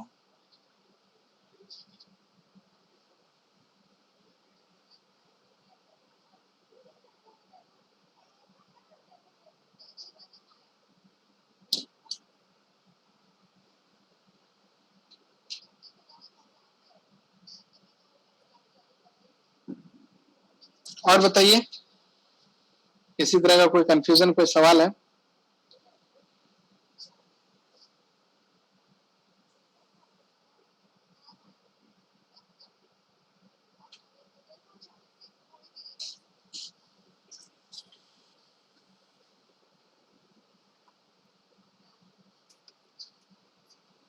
जो है वो हम लोगों ने जो है वो भारत में जो भी हमारा कांग्रेस का इतिहास रहा और जो मॉडर्न इंडिया का जो एक बहुत बड़ा सेक्शन है, इस सेक्शन को जो है वो हम लोग लेकर के आगे बढ़ रहे हैं।